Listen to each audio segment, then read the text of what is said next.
Okay, we should be live here shortly. 1, 2, 3, 1, 2, 3. All right, we're live. All right, welcome back to Real Cast Fishing. Your host, Glenn, with the City Battle and Fishing Team, COAF Field Team on YouTube. In this round, what we're talking about the blue ribber, which was stocked. My understanding is it was stocked today, so. Even heard some reports of folks already doing a lot of catches and releasing of some trout. So what I'd like to do this round is basically do a little TBT, throw back in time, and take us to some past fishing trips where yours truly hit the Blue River and had a good old time. And what I'm hoping then is maybe that might get a few maybe questions, comments, maybe something that you guys, bear with me, that you guys want to bring up about the Blue River. Okay, and of course the Blue River is in Oklahoma, about an hour 45 minutes from the Dallas-Fort Worth Metroplex. Okay. So let's see, we'll wait for some more folks to join. Looks like we had somebody on, then he dropped. Said howdy, howdy, howdy. Ground Fog, howdy, welcome back. And what I'm hoping to do tomorrow is hopefully hit the Blue River and maybe get some footage and give you an update of things. And if I can get everything on my GoPro, I'll restream it unedited on the on another follow-up live stream. Also, I do have another one then in the queue where we're going to hit Turner Falls Park up in Davis, Oklahoma. I've got a whole series of videos there I want to go and show y'all. Okay. So with that, let me go ahead and start off with some video that may prove useful. All right, I think this is an old one from several years back, but I'm hoping that it might bring more fishing fun for Blue River rainbow trout. Went fishing at the Blue River in Oklahoma this morning, December 6, 2014, and our first fish turned out to be little bass. Went for the white near deer. Kept at it. We tried a strike indicator. We took the strike indicator off and started making some adjustments and found that they wanted a little bit quicker retrieve, at least for us this morning. In this case, here's our first keeper rainbow trout that we kept. Cool stuff. Like we were saying, we used a white near deer. We used an olive near deer. We went with a tandem rig. Near deer with a zebra midge. And then we also went to a COF Guadalupana that we also tie and ended up getting a trout there. Ended up limiting out with 6 rainbow trout. Caught and released maybe a total of 20 fish total today. Had to call it quits a little bit early though. Had some other commitments that has us doing other things other than fishing, unfortunately. Anyways, here's another fish. Nice looking rainbow trout. Going in the creel as well. And here's another one.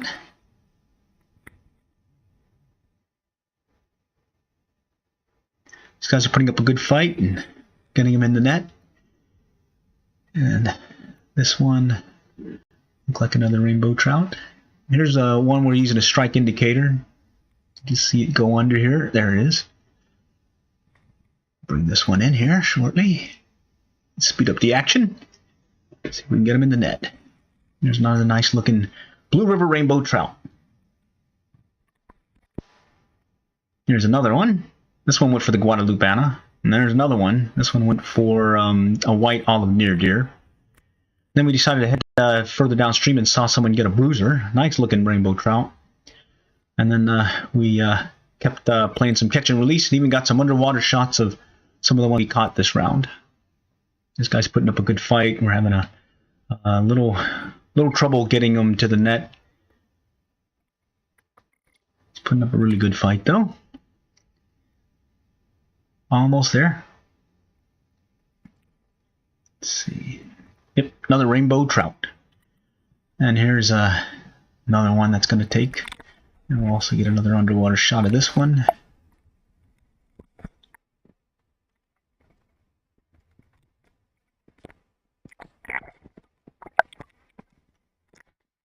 Almost got him.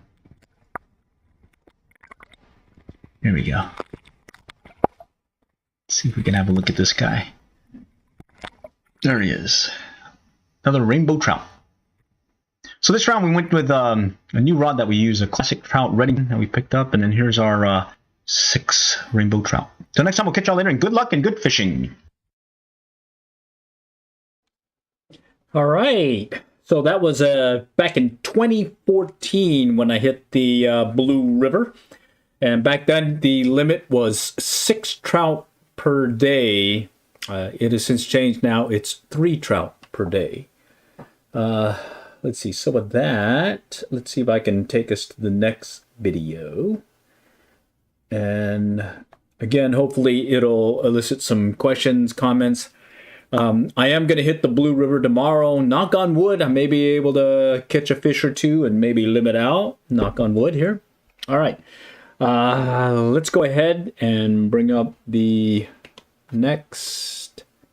Let's see. Bear with me real quick. I got to clear the camera.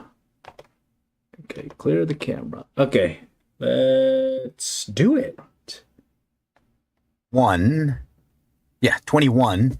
And yours truly is back at the Blue. We're over here at Scotty's One Stop. Woo!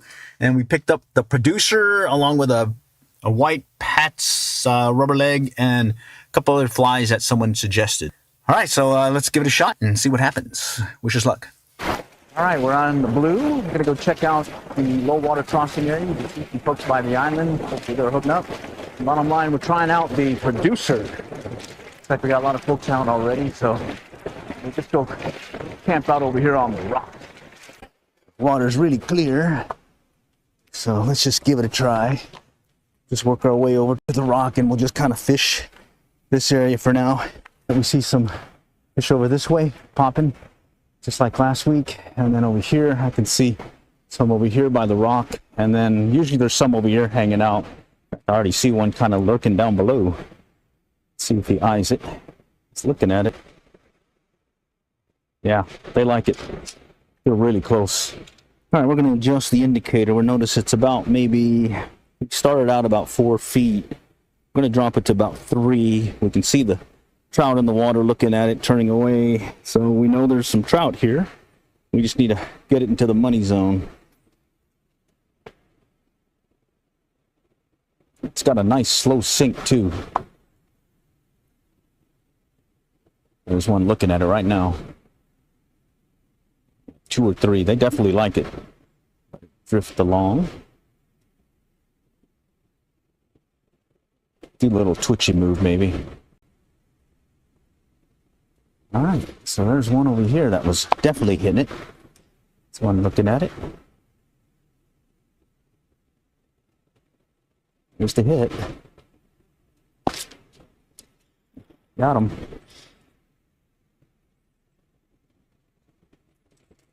All right, one on the producer. Small guy. All right. Liking this. Especially you can see the fly in the water. All right, so we got one in the back.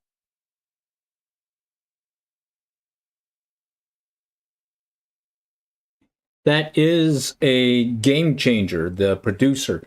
And one of the things that I learned from the individual who came up with that pattern, he's now a fly fishing guide in New Mexico, but he used to fish the Blue River for many years.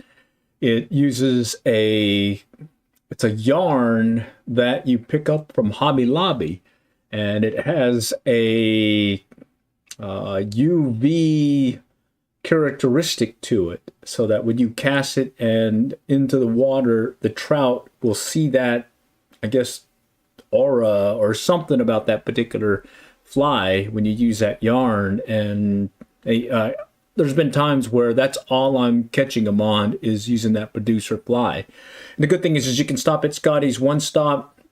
It's now run by Jason, but he'll be able to give you, well, the best advice at what's biting currently in that particular day, because he does check out things and keeps up to date on what the bite's doing on the blue.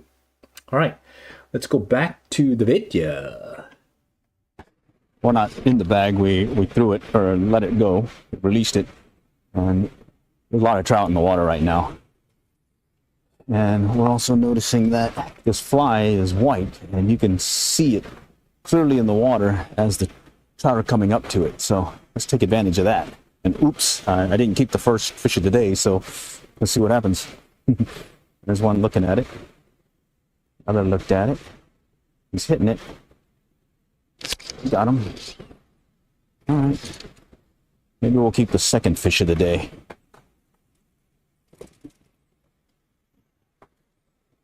El Producer. Nice. And in this particular spot, I'm actually fishing just upriver from the low water crossing, aka Hughes Crossing. So in the background, you can see the individual standing on the low water crossing. I'm just a few yards forward of that. The water is, or the river is flowing from my right to left, and I'm just working this deep section where it drops off before it comes back up onto the rocky area. I guess we'll keep the second fish of the day. Keep our mojo going here. There's the producer. It's already getting beat up. It's got white marabou, chenille. It looks like little flashabou for a side. So cool stuff. Let's go and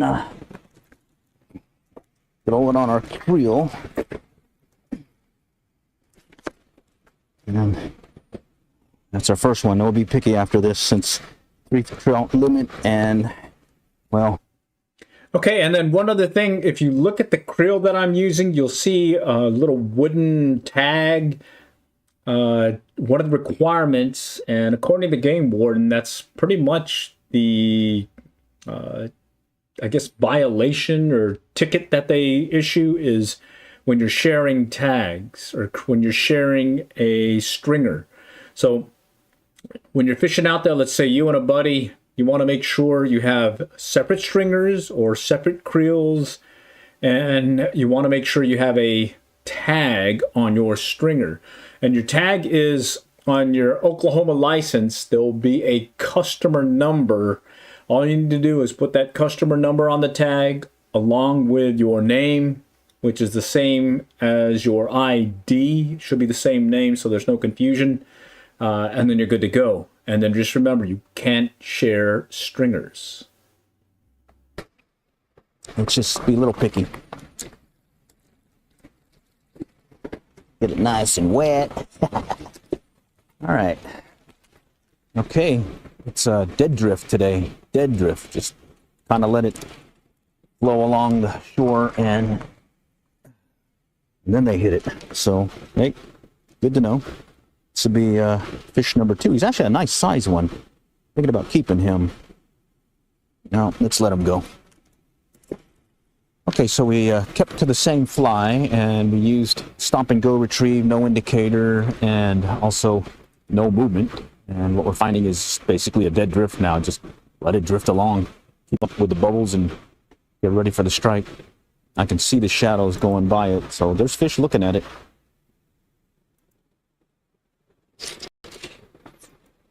They're hitting it. All right, we're going to go with a Pat's rubber leg because, well, I lost a producer.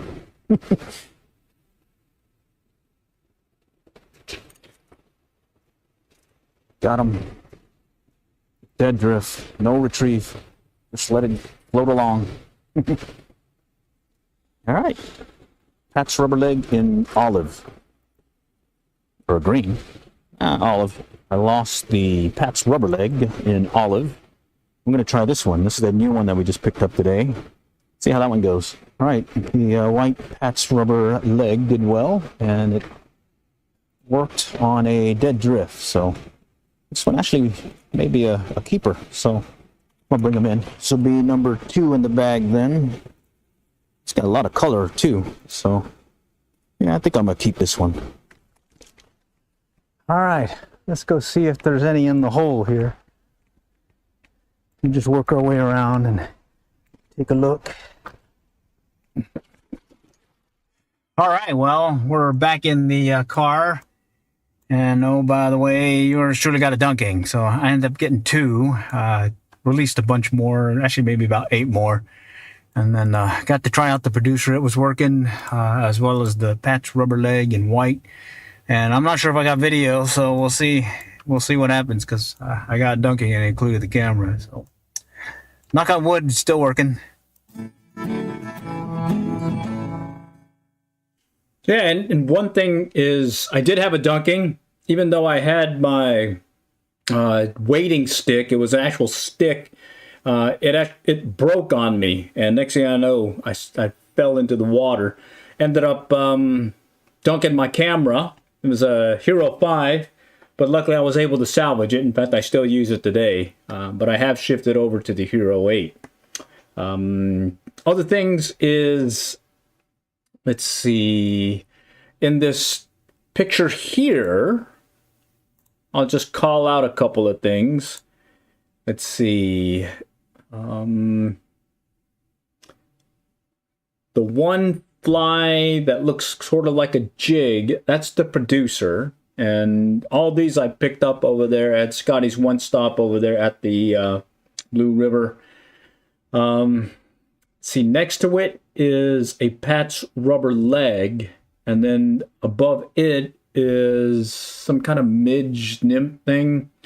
All 3 of these have produced for me for trout. In the case of the producer, that tends to be when there's more movement and activity and they want to hit something that's moving and whatnot. In the case of the patch rubber leg, it usually works well when it is cold and the trout aren't moving about and they just really don't want to strike anything. They just kind of sit there and this thing just goes by. And, excuse me, I gotta manually restart the camera here. Old school stuff here, nothing fancy. Anyways, with the patch rubber leg, it's more of those cold days where, you know, the ice or your rod guides are starting to get ice and the trout are just kind of lingering there or lurking in the water where the water's flowing and whatnot. That one tends to do well on those days. And again, you can pick these up over there at Scotty's. I've tried tying them myself, but I can do it. But those little tiny micro legs, well, they take a little doing to put together and get them in there just right. There's a set of 6 as well as 2 that go in the front, and yeah, you'll definitely work at it. All right, so I tend to buy these instead of make them myself. All right, let's go and shift again to the next video. Okay, let's see. Pop it back. Let's see. I think it's this one. Okay, bear with me here. All right, let me clear things here real quick. All right, clear things, and we'll get it started here. All right, let's go. AF Field Team on YouTube. In this round, we're talking about our last trip yesterday to the Blue River. In this case, yours truly did live it out, but it took a little bit time. But hey, it's a fun time when you're out there fishing, so do check out the video. Okay, on the road. It's December 4. We're over here at the Choctaw Casino 2 gas station, just filling up some gas while we're on our way to, well, guess what? The Blue River. And, well, we got to play it by ear because there's some light thunderstorms supposedly hitting around 9 o'clock or whatnot. So we have to play that by ear, but hopefully we'll get there around 7, maybe a couple hours in before it starts raining on us. So, hey, check it out. Let's see how we do. Okay, we're back on the Blue. Got the TFO 6-weight. Got a producer on. Got the walking stick now instead of that wooden one. And it's a little foggy, but let's go check it out. All right, let's just work our way over. let's see how we do today. I'm going to start out with the producer in white. And about 4 foot under the indicator. You can see some movement already in the water. We'll start out close. Pretty foggy. Can't even see the low water crossing. Wow. From the island here. So far we're getting little light strikes, but we haven't caught one yet. Okay, we're going to try a Pat's rubber, or Pat's rubber legs and a nymph. Yeah, a trailing nymph or something right behind it, and we'll see what that does. No indicator. After figuring out a few things, it looks like they want a moth fly. So we're going to use a moth fly. Yeah, and that trip, it was a slow go. You could see that the fog had moved in. I'm basically just a little over 100 yards down from the low water crossing, and you can't even see it. And after making some adjustments here and there, I settled on the moth fly.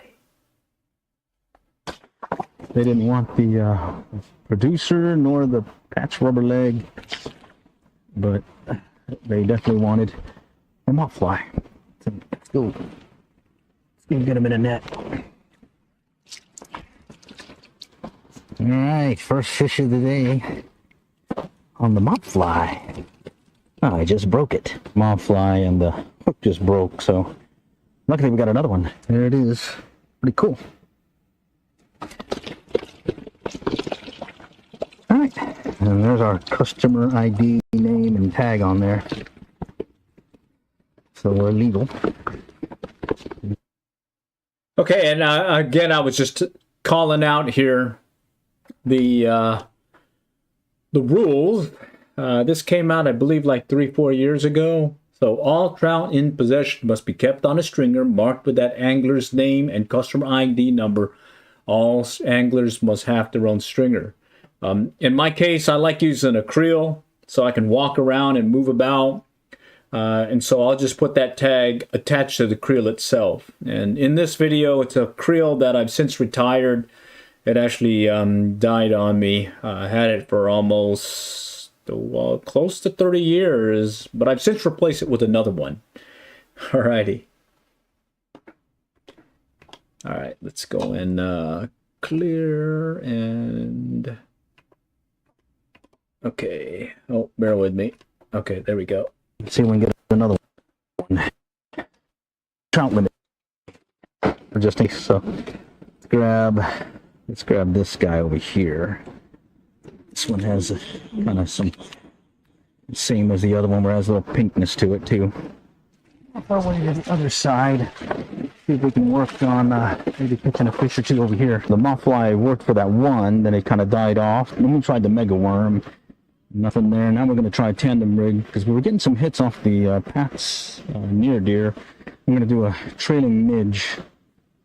So this is the classic case of you're just having to make some adjustment. I've tried so many different flies.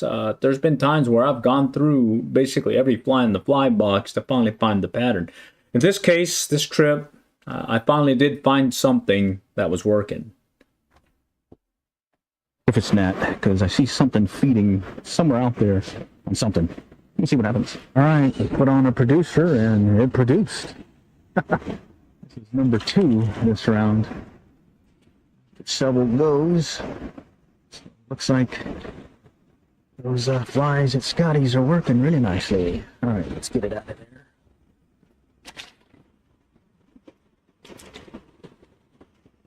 All right, got him. Nice. This time we took the indicator off, so good stuff. And he wanted movement, so we'll get this guy in. All right, this is number 3, but I think we're going to let this guy go and see if we can get a bigger one. Here in the stop and go retrieve, so we pull. We just look for the line. Tension on the line is what we're looking for. It was a hit. Got him. There we go. Tension on the line. No indicator. All right. That would be number 4. Okay, and when I say tension on the line, no indicator, I took the strike indicator off, and while I'm doing those short pull retrieves, I'm actually watching my fly line as it transitions from the fly line to the leader. And what I'm kind of doing is I'm using my line as a strike indicator. So if I see it kind of tighten or even hesitate as it's coming in, hey, when in doubt, set the hook. Let him go though. All right, this one went for a olive pretty right. He's got a lot of spots on it too. Pretty cool. First one was on a mock fly. Looks like the last one's going to be on a mock fly. Just get him in. We'll go and put him in the creel, and we'll just play around after that. It's a nice pretty one too. All right, he's gone. No, let's go try again. This time I'm going to use a net instead of, because this will be our number 3 for the limit. I'm able to get this guy. Got him on the producer. So, and then another thing to call out: this is a wooden net that I made using some like $2 wooden slats that I bent on a form, and then I put some kind of cordage around it, and then some zip ties to hold the actual rubber netting. One suggestion was, hey, there's some abrasions that could happen when I'm using this thing, and the trout may get damaged. So I do some kayak fishing, and I've got one of these welding irons, patch kayaks, and I use it on the zip ties, so they're smoothed over. So if I bump into a trout or anything, he doesn't get damaged. So, and that was called out by one of the viewers several years back. All right. work for us. Just a different to go video. See, back on the trout. Ended up limiting out, so here's the fish. There, I got 3 of them. And I got to play around with a little catch and release as well. So it was a good time. We'll get some video out. 3 trout, that's enough for dinner. All right, next time we'll catch another. Good luck and good fishing.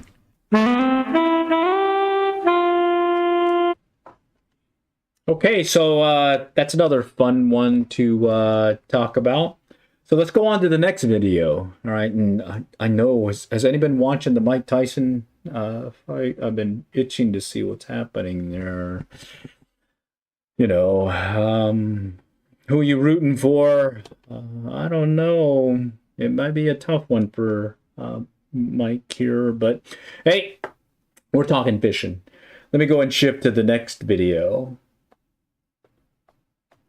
Okay, ready, set, and let's go.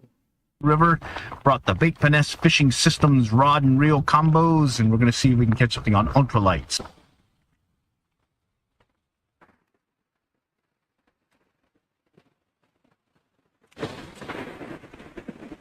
So I normally do some fly fishing. Oh, it's a nice one. All right, first fish of the day on a silver super duper. Got to remember to have your tag that has your customer ID or.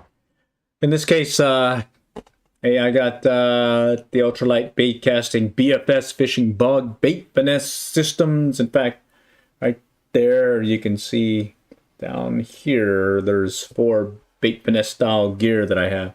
Even though it's a bunch of fly rods right there, there's still a bunch of, well, ultralight bait casting's fun. And you can do that on the blue, especially you can super dupers, inline spinners like the rooster tail. Anyways, let's go back to the video. For your license number on it, we'll just put it over there, share, kind of let them sit there, back and more fishing.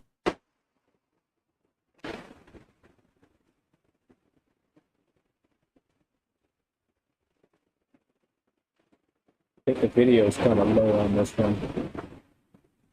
What I'm doing is I'm working the area to south of the Hughes crossing, going right into that. Trying to strike copper. Bubble zone, I guess you call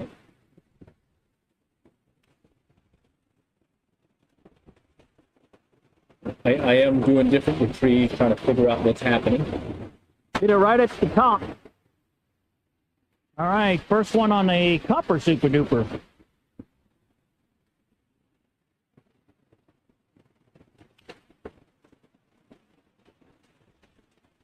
Yeah, it was a fun time using that ultralight bait casting. All right, second one on the super duper pound test, copper. I believe. All right, we're gonna try a gold super duper. And it's one of those really nice days on the blue. Just enjoying the time out there and Gold things. super duper.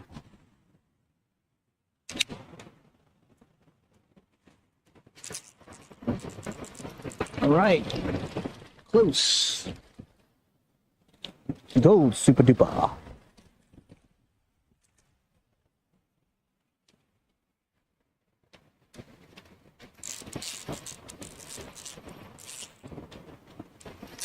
So one thing to call out here, you can see there are, I mean, look how clear that water is. And when I have my polarized glasses, I can actually see clearly the trout moving about. In this case, you may even see some shadows here and there of the trout. And on these days, well, basically you scout the river and you see trout, just start fishing it and see what happens. All right.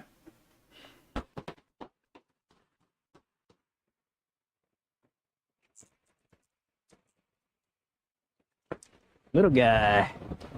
By that rock, there's a depression, a hole about maybe 10 to 12 feet deep, I think. Just guessing. And we're just casting right in there and letting it sink and then reeling in really slow. Oh, had a tap. Another tap. Missed it.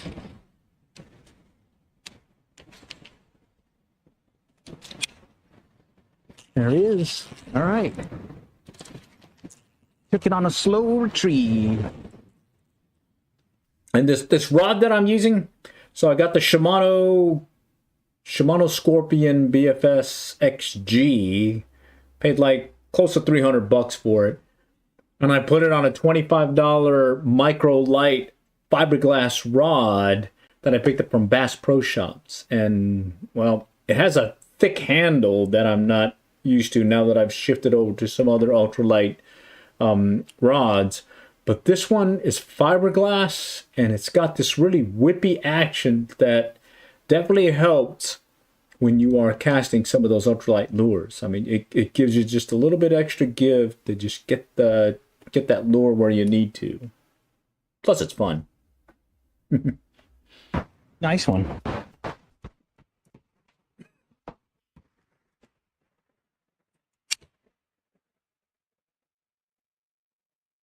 So the key takeaway is you don't have to just do fly fishing. You're fishing the blue.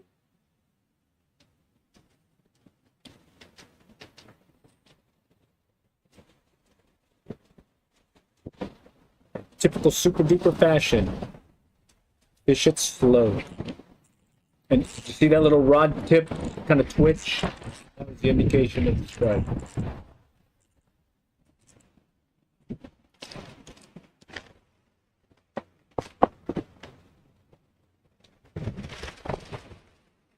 Try an inline spinner, rooster tail, the fire tiger.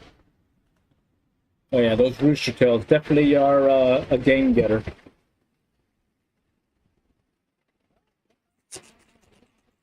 I got one on that. Oh. So if anybody's hitting the Blue River tomorrow, All right. you see yours truly. Fire tiger, inline spinner. Definitely give a Those shout other ones out. were just tailing, and these guys are actually hitting it. So let's go and bring them in. All right, nice. Oh, is it the gold one? Gold super duper. All right, cool. Is he bigger? It looks bigger. Might be a keeper. Nice, gold super duper. Oh, you got the one with the prism. Yeah, I tend to use the one that doesn't have that prism surface. I like the plain solid surface when I'm using super deuces. You got him? Oh, wow. I barely saw the line move. Yeah, they're small. Nice. I got Gold super duper. This one with the prism. If you're just joining, the key thing to talk about this round is Blue River, Oklahoma. Just got its stocking today, and well, I've already heard some folks hooking up with some fish or two. So decided to go ahead and talk about fishing. Hey, let's go ahead and throw up some old videos of some past trips in preparation for maybe there's another new video coming out tomorrow when I hit the blue. All right. I do have some other videos for Turner Falls Park in Davis, Oklahoma, home of the largest waterfall in Oklahoma. And they are getting its trout stocking today as well. And they tend to stock some nicer sized trout. So keep that in your back pocket if you're thinking about hitting a particular location. All right, let's keep going.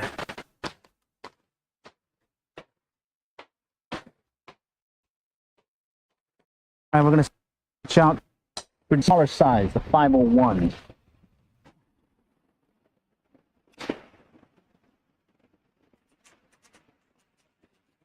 Copper super duper. Yeah? All right. Now this one hit a copper super duper. Copper. Oh, that's a nice one. He was escaping and I had to jump on him.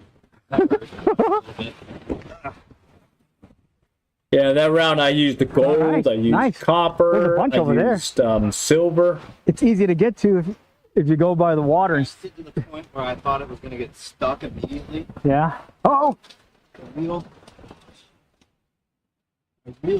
really quick and then let it just sink. So I just did like a real quick 2-3 turns. And then I just let it sink. uh-huh. And then I went the reel and I went, oh, that's different. And it was, he just started running left and right. All right, cool.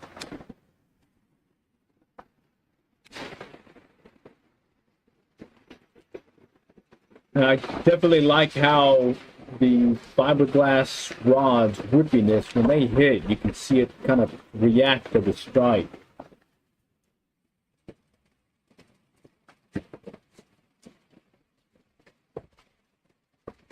And again, I'm using ultralight bait casting gear. Bait finesse style.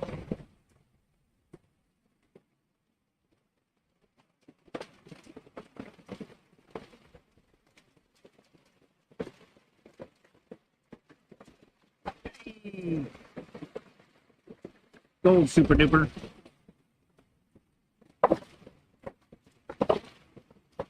So it's one of those days where, hey, you could try everything in the tackle box and just see what happens.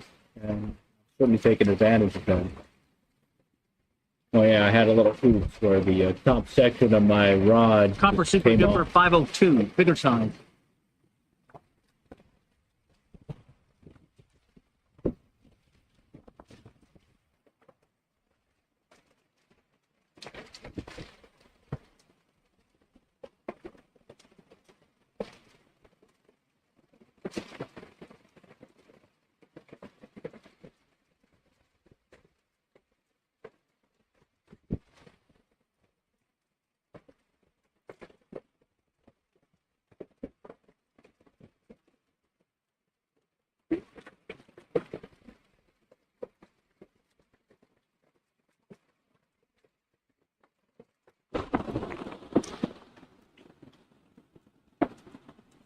Longer.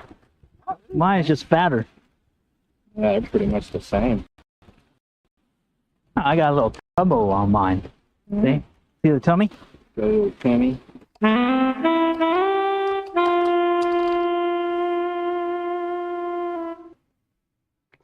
Okay, let's go on to the next video. And again, I'm monitoring the chat. I'm just kind of monitoring things, but I'm just going through the videos. More of a throwback in time, some past trips to the Blue River in preparation for, well, yours truly is going to go hit the Blue River tomorrow. And if any of y'all are out there, definitely do a little shout out. Definitely like talking with folks when it comes to the fishing opportunities that are out there. All right, let's go shift over. YouTube. And this morning, we're going to go run up to the Blue River. We heard that they've been stocked, and there are trout there, but unfortunately, it's a little bit rainy. So we're going to have to, well, it's going to be a challenge. I mean, we're not sure what the water conditions were or are. We do know that before it rained, it was really clear. Now there might be some more water flow, and it may be a little bit less clear. And hopefully, I tied some flies last night and pressed, so maybe some of those, well, maybe catch a trout or two. So, hey, let's just check it out. On the drive up, stopped at Buc-ee's, got some gas, and noticed all the rain and whatnot. But luckily, as we're getting closer to the Blue River, rain quit. And we got into the Blue River itself, or at least the parking area. We noticed that there weren't that many cars like we normally see, so... All right, we're here. Let's see what happens. Gonna go take out I think I brought the 6-weight TFO along with the OPST commando head. And I guess I'll start out with a near deer because, well, that's always been a good one for us here. All right, there's the near deer, and we see trout jumping, and some other fishermen over here indicated that getting a good amount of fish up over here just past this little rock. So it's a little hole that they tend to kind of hang out in. So let's see what we can do over here with, well, on this rock. And we're just a little bit more upriver from the rock, and see there's a lot of overgrown brush here, but I think we got enough to take advantage of this OPST. You can see there's a big hatch going on or something. Look at all those bugs. This is why I use the OPST, because I can take advantage of that heavy shooting head and not worry about trying to make a back cast that'll be clobbered. We'll just get it right there. There's a hit right there. All right. They're here. They're here. Just got to get it right over there. Let's just try a dead drift. There's a hit. Oh. All right. They're hitting. I'm just not hooking. There we go. I'm in a zone. There's a hit. There's a hit. Feet on top.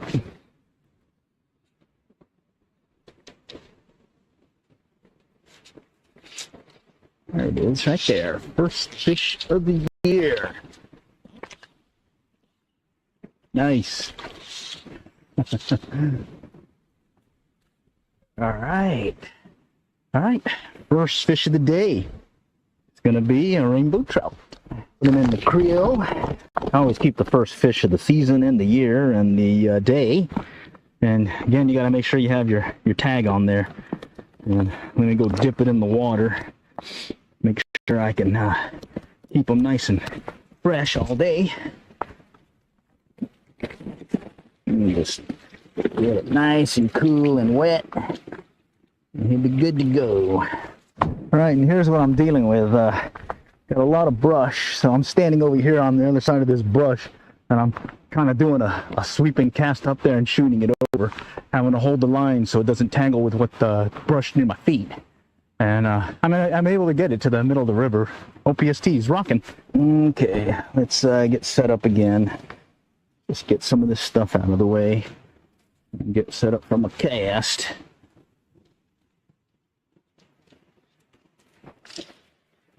There we go.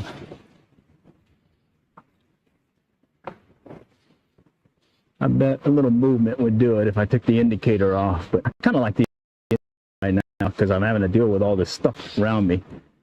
I can keep it in the money zone a bit longer. There, he hit it. That one hit it. Another one hit it. Yeah, they want movement. Swiping it. Yeah, there we go. Oh, a jumper, big time jumper. Nice. Oh yeah. Oh yeah, they're feeling pretty hefty. This is number 2. He's bigger than the first one, but hey, let's see if we can keep plugging away. There's a hit. There's the hit. And he's running. All right. He's got a shoulder on him. Feels good. All right.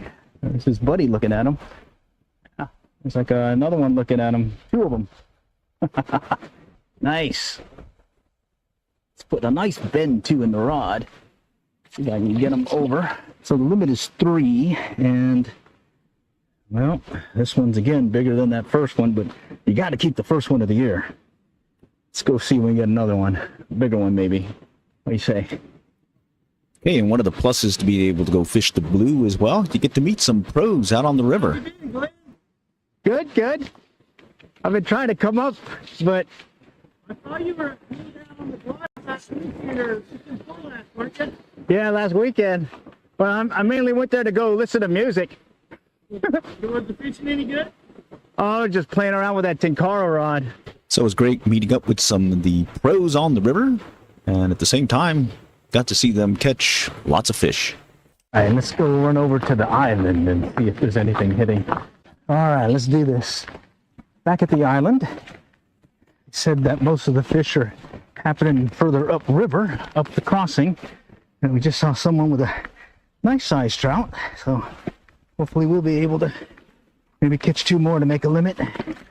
Begin the limit for this year. All right.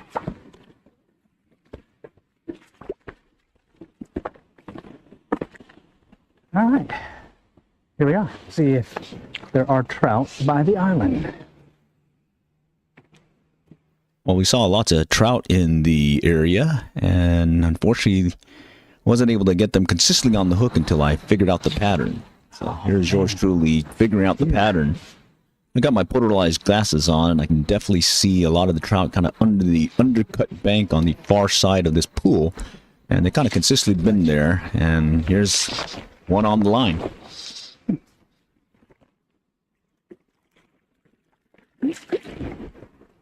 All right, nice.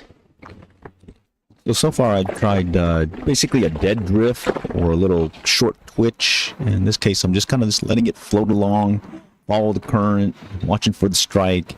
And when I see it, set the hook, and hopefully I'm on. Well, luckily this time I got him on, but there have been several other ones where, well, many other ones where I set the hook but missed them.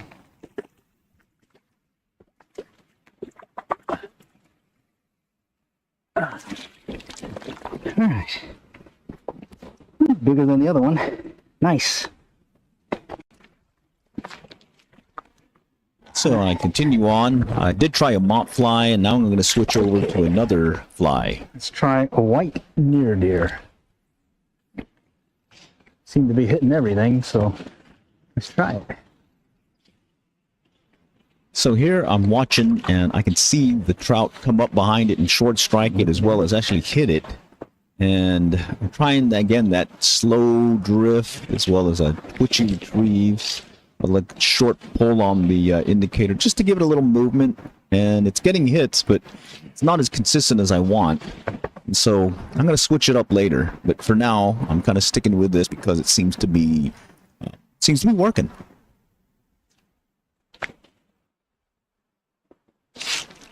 Got him. See him swipe it.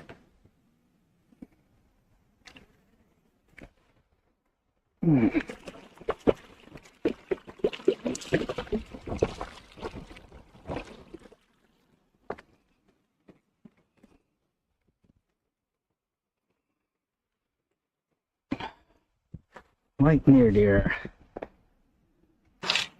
So here again, I'm going to get another one with those short little twitch of the indicator, and boom, there he is. Watching for that fly disappearing or the trout coming up, and I'm setting the hook as soon as I see it disappear, and it's not as consistent as I want, and that's why I'm going to switch it up later at the end. Yeah, that's a nice one. I better keep him. Okay, so time to switch it up. I've taken the indicator off, and I'm going to try working that undercut bank where I can see the trout going in and out, and now you can see where I got those little short twitches. It's a short pull where I'm just moving that fly consistently, and then I'm looking for any hesitation in the line or the line actually going being pulled by the trout, and I'm setting the hook.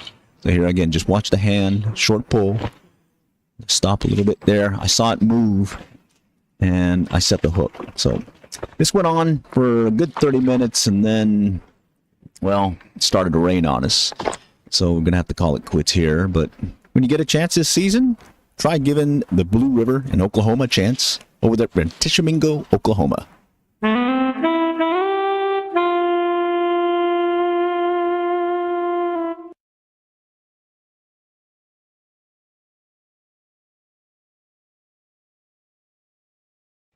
Okay, so let's see. Let me see if I can shift over to another one.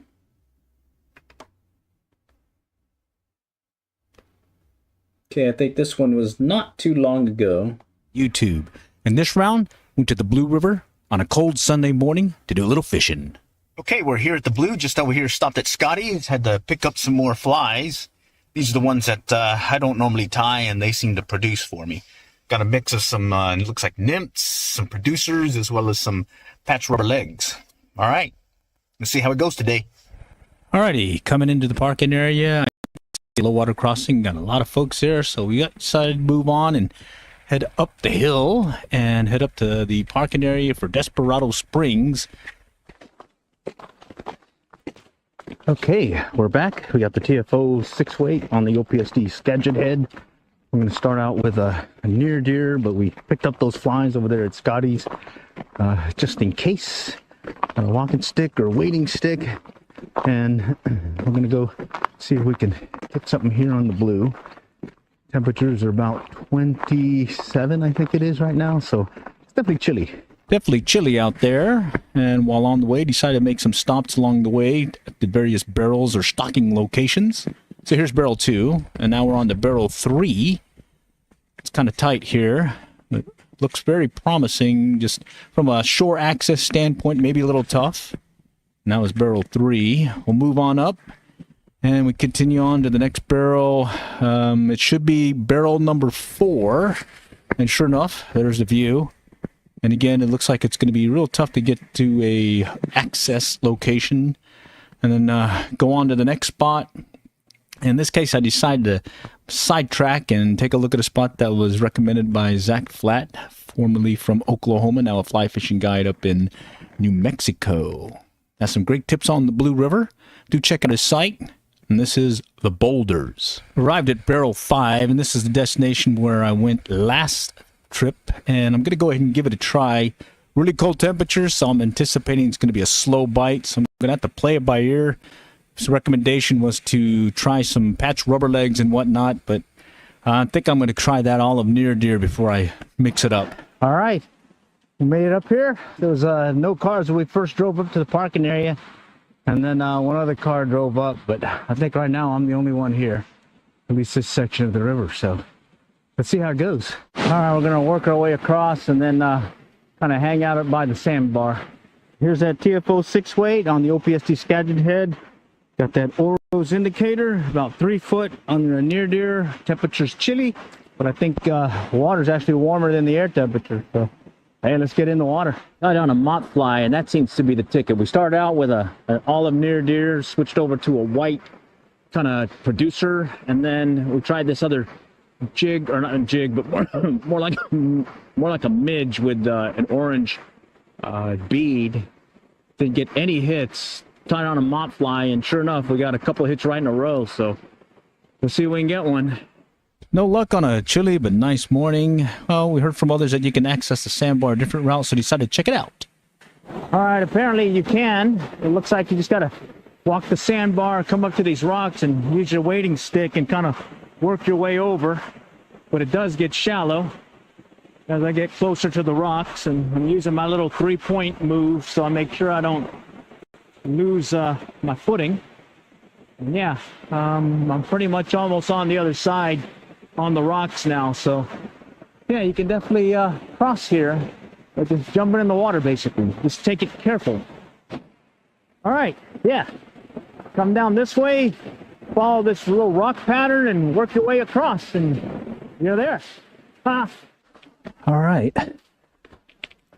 Okay, well, I think this is the section that they call the boulders. And, well, I'm going to peek around here, maybe see if something's lurking in here. Let's see how it goes. Looks like one produced. We just had to drop it further down. Got on the hit. They are deep today, it looks like. Which makes sense, because it was pretty cold. Let me go grab my stuff. Yeah, we got ourselves a trout. First trout of the day. And guess what we do with the first trout of the day? We're going to keep them. Because we don't know how we're going to do for the rest of the day. He went for a near deer, olive near deer. Okay, so we were going to give it up here, but we decided to just go ahead and adjust the depth. Dropped it about another 6 inches, another foot, I mean. And just a really slow drift, letting it kind of move along bottom. And he barely hit it. Took it under and he was on, so maybe there's another one kind of lurking down there. Okay, we're just using our polarized glasses just to check out the water, see if we can see any trout movement anywhere. And haven't started fishing, at least in this section. There is looks like there may be something over here, but I think we'll move around some more.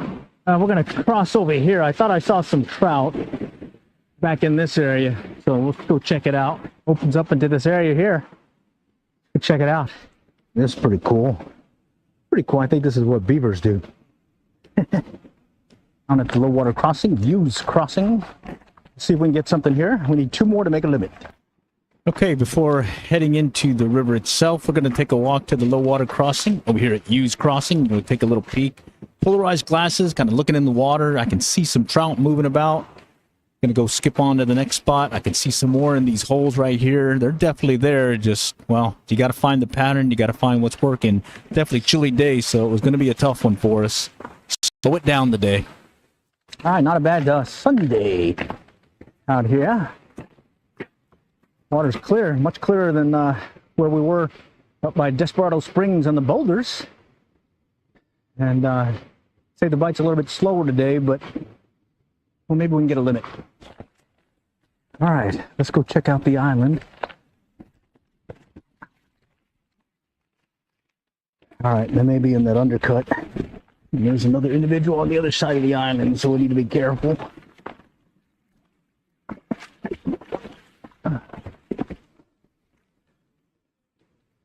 Water's down. I see bass. I see trout. With my polarized glasses, I can clearly see some bruiser-sized trout in there, as well as a number of other trout. So, hey, I just got to get them on my line. All right, looks like the white pattern is working today. At least for some of us. All right, got one. This one went for a mega worm, white mega worm. Bring them over here real quick. All right, slow day, but we got one. All right, another one on the mega worm.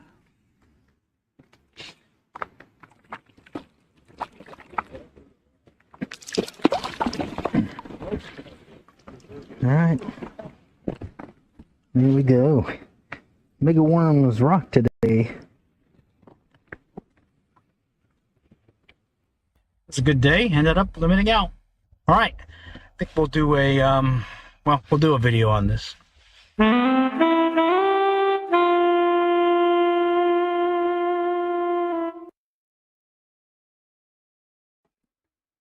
Okay, let's shift over to the next one.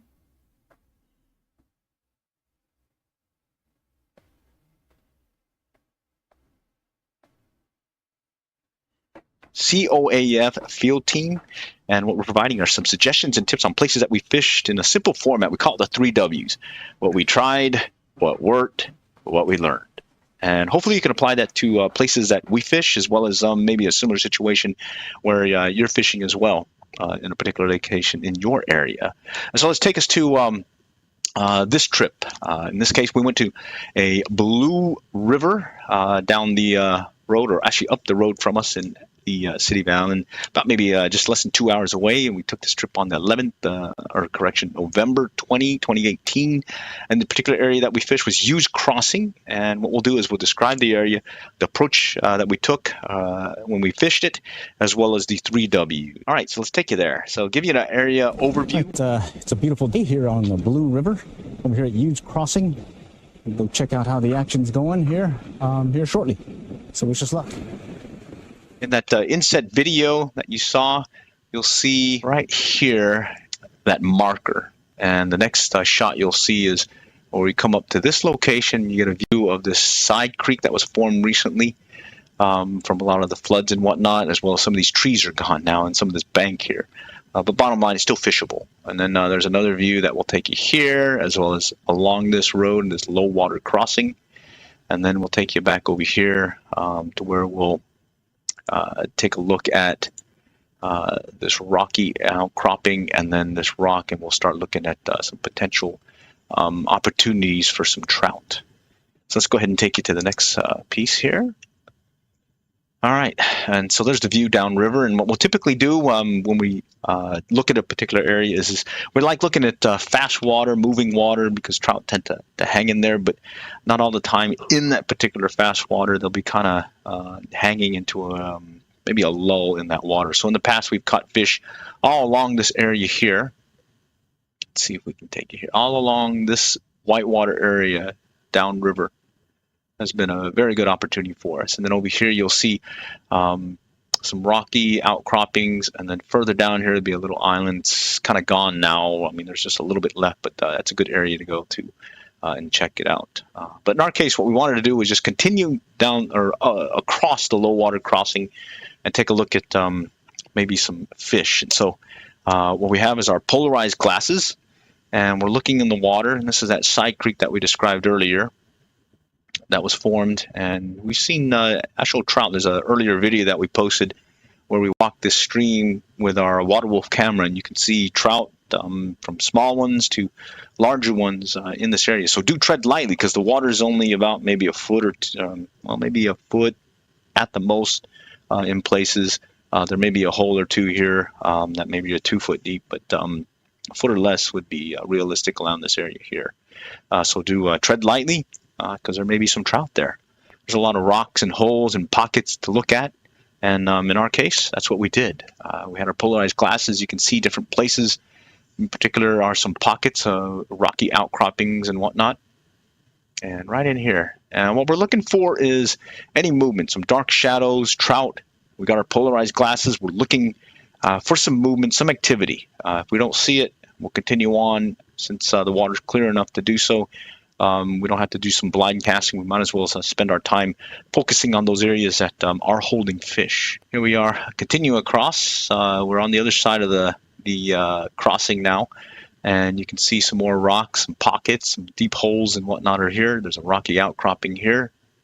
Actually, a rocky outcropping here, and then some rocks right here in the middle, and there's a definite bubble line and some current here that you can definitely see a change in the current, faster current this way and a slower current in the other way.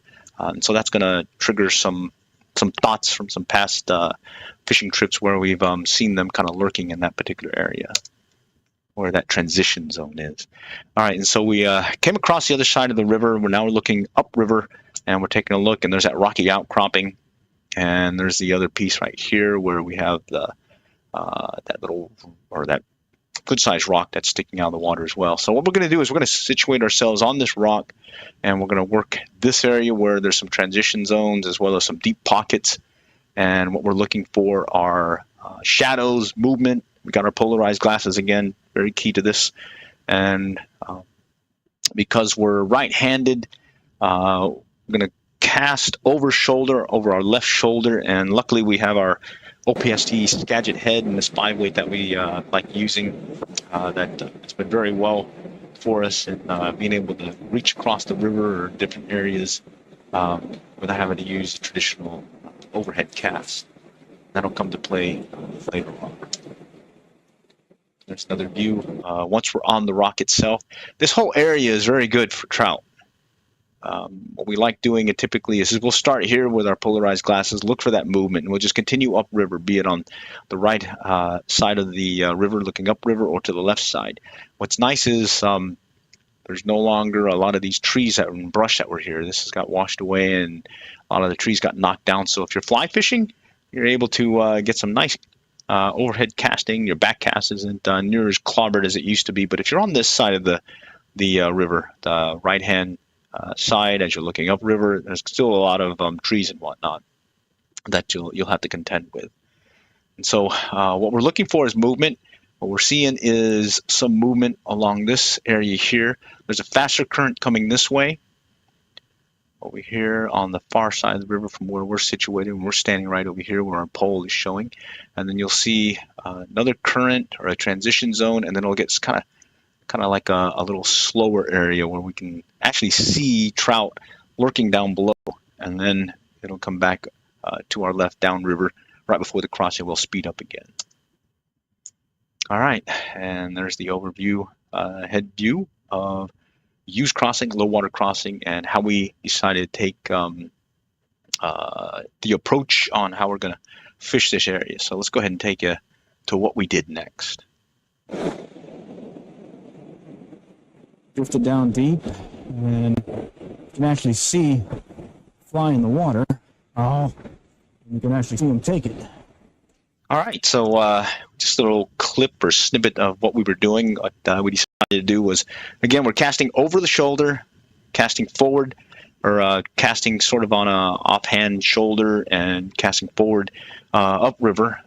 Here's where we're taking the drift downriver, and what's happening is we've already cast upriver and we've let it drift, and we're taking it through this section here. And we didn't have an indicator at this point. We're just really exploring, looking to see if we can get some activity or movement toward our fly.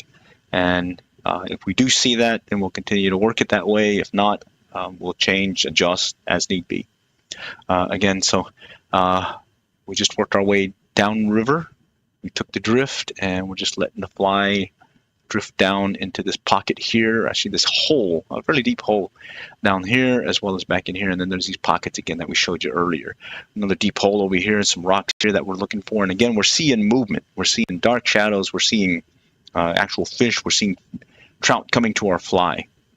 And so that's keying us that maybe we should stay here a little bit longer and maybe find out what the pattern is. Okay, and so here's the view upriver. There's that rock again. Here's where there's some good current coming through, and then it kind of slows down just up ahead of this rock as well as behind it. You got a lot of current coming this way. You got another little transition zone here that we're going to work, as well as another fairly good sized current here, not as fast as back over here, but right in this section here. We'll see or look, and at times we'll see the trout hanging here. Other times we'll see them hanging in the hole. Other times we'll see them further downriver along this section here. And then we'll see them darting in and out of this faster water area. So what we're going to do is we're going to see, we don't have an actual bubble line to work with, but we can see that difference in the speed of the water from the far side versus the closer side here.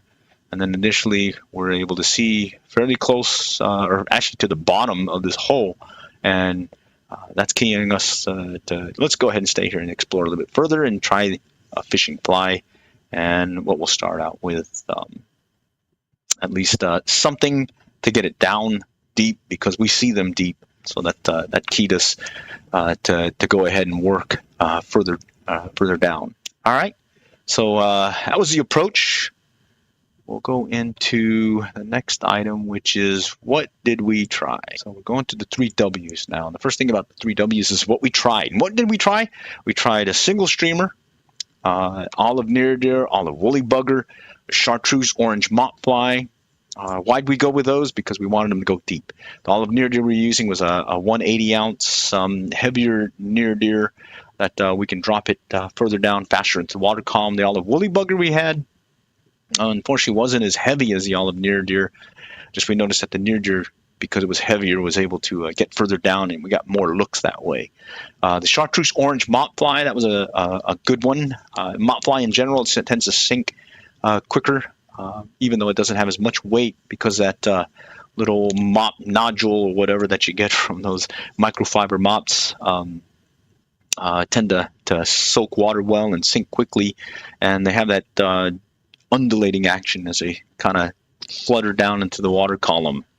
We had a lot of looks, a lot of turnaways. I think we actually had one that took, but we just threw the hook on us, or I think we lost when we were trying to net them. Bottom line, we tried the single streamer fly. And then what we did was, because we see that the fly or the trout are interested in the lead fly, in this case an olive near deer, a woolly bugger, or the mop fly, when we set up these tandem rigs, what triggered us to then go to a trailing fly and set up tandem rigs.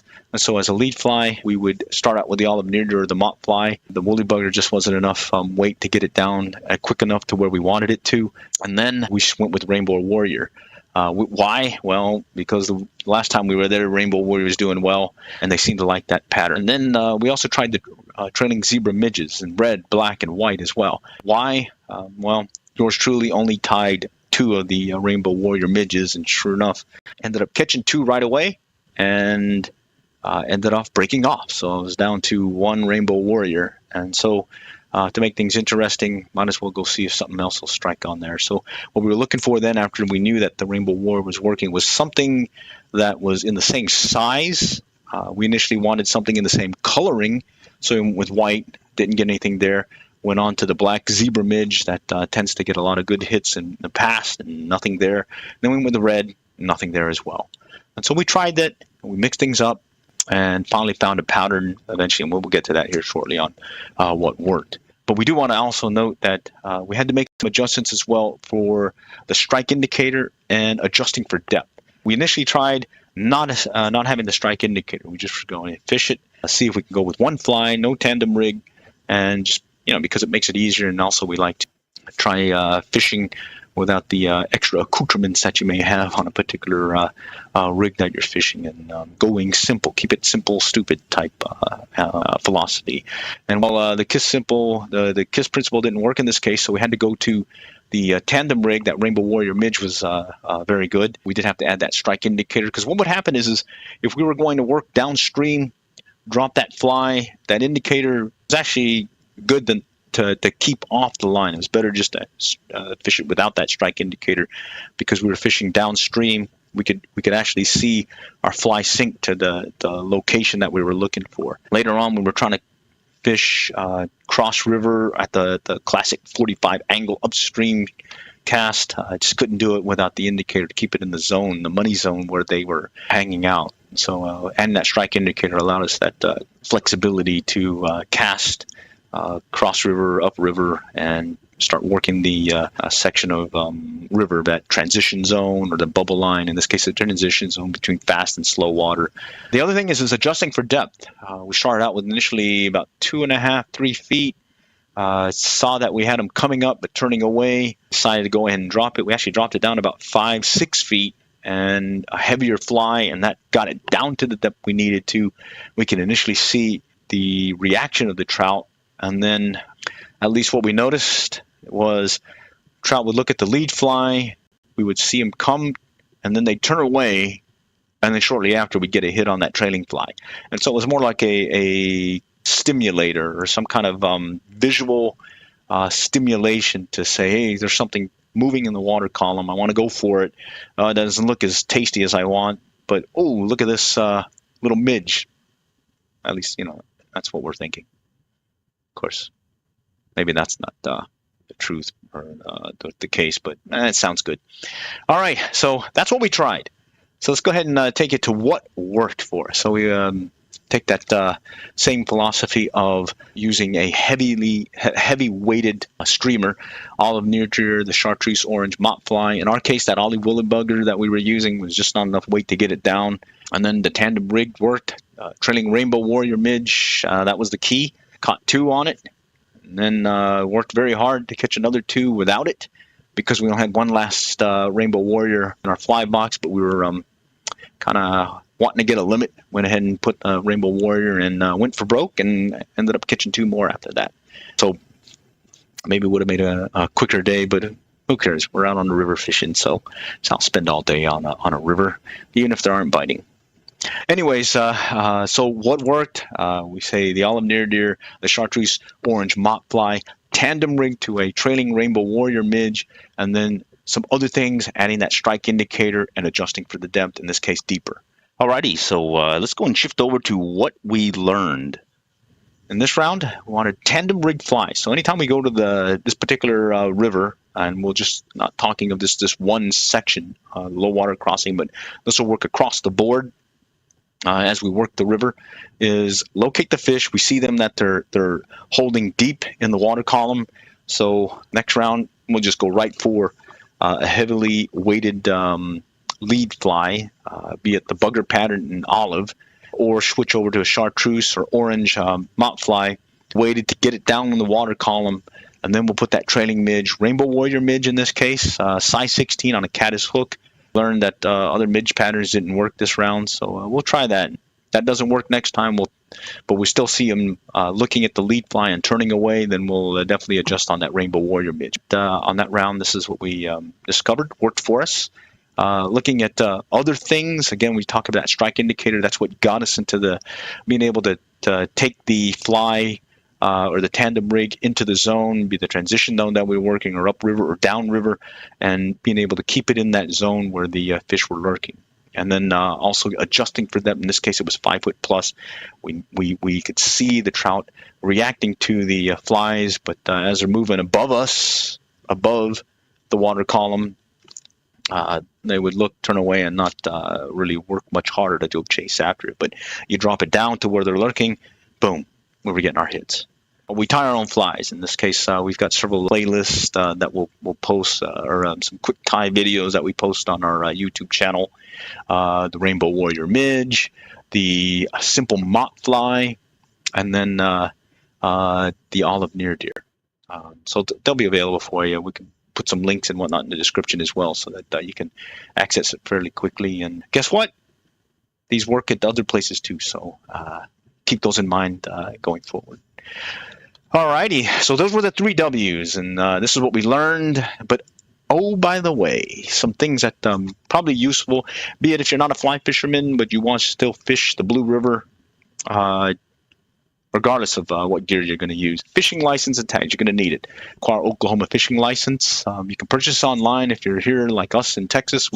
Typically we'll purchase online, or on the way when we're crossing the border, we'll stop at what was formerly Dave's Sport and Tackle, or Ski and Tackle, I think it was. Purchase online, get it on the way, but bottom line, you need to have that. In some cases, there are some discounts, in some cases, some freebies for senior citizens. So do check out Oklahoma's Department of Fish and Wildlife Game. Well, we'll put a link in there in the description. Check out their site. They'll give you some details on what you'll need. There are some discounts for senior citizens. I think for those in Oklahoma, senior citizens, there may be a lifetime license that's available. That's free. You just need to have it. In Texas driver's license, and you're good to go if you're over 65. Do check, though, before you go, because things can change without notice. And then locally, you can also pick one up at the Tishomingo Walmart. The other thing that you need to be aware of is there's a tag that's needed on the stringer. This, I think, happened about 3-4 years ago. You'll need to have your name on it. You'll need to have your fishing license number.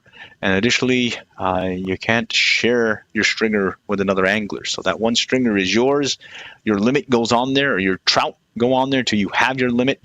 And be ready to have ID and that fishing license, so that you can show the game warden that you are doing things in the regulations for the Blue River, and you'll be good to go.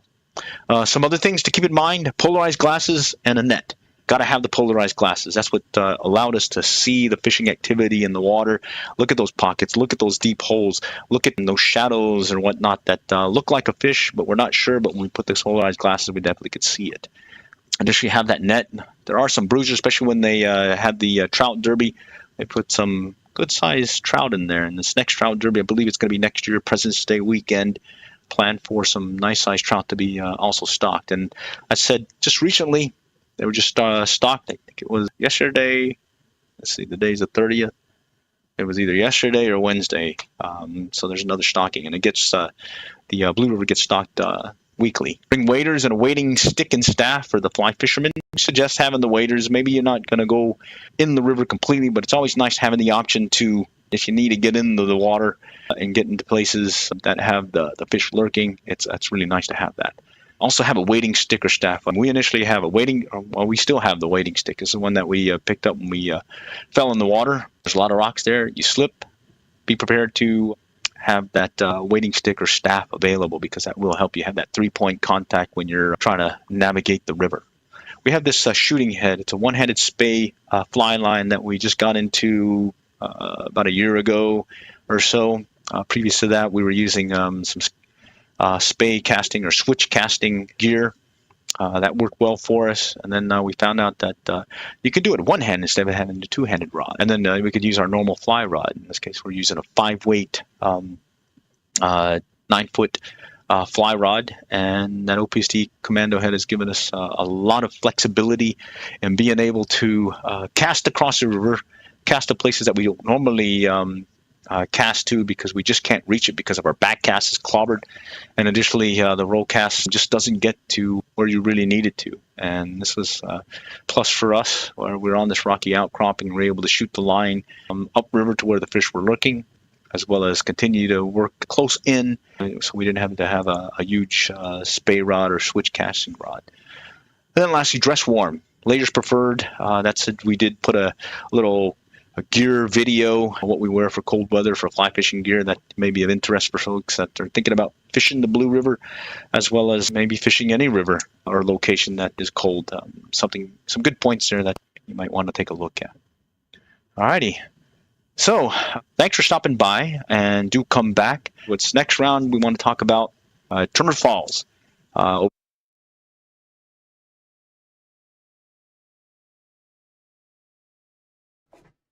Okay, so we're able to, give you a heads up as to what's happening with the Blue River. And, well, if you see yours truly out there, hopefully tomorrow, maybe with a stringer of fish, do reach out. Alrighty. So that said, we'll go ahead and end the stream. Next time we'll catch y'all later, and good luck and good fishing.